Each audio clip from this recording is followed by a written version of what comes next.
Greeting YouTube. Idaho has decided to abandon its panel that was reviewing pregnancy-related deaths. Why? Because hospitals in that state are saying we're not going to treat people who are pregnant because it's potential that you would charge those women with crimes because they had a miscarriage.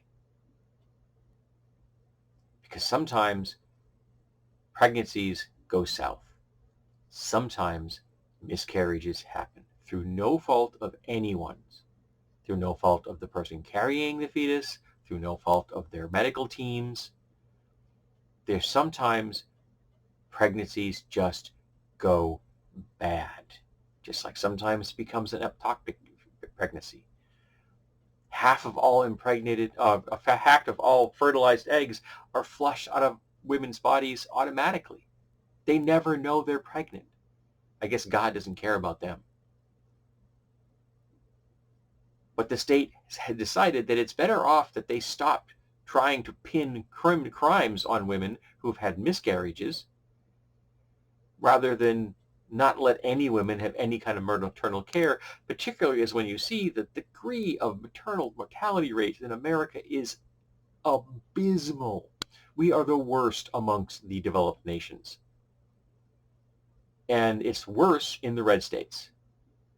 The places that have the most stringent anti-abortion laws have the worst mortality rates. Funny about that.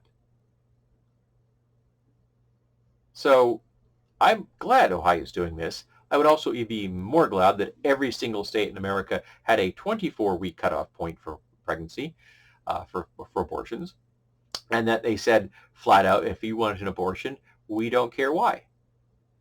You show up within the first 24 weeks, we get an abortion, you walk out the next day. Boom, done. Because it's your own business. Because the only thing you need to want is to not be pregnant. You don't need any excuse.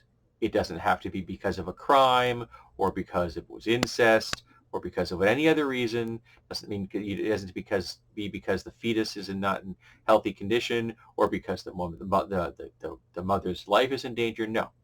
If you just don't want to be pregnant, that's enough reason. You don't need any other. I'm pro-choice, which means I'm okay if people want to carry that fetus to term. I hope you get the health care you need. That's Idaho's making this choice to disband that panel in the hopes that the people in their state will actually be able to access the health care they need if they're pregnant.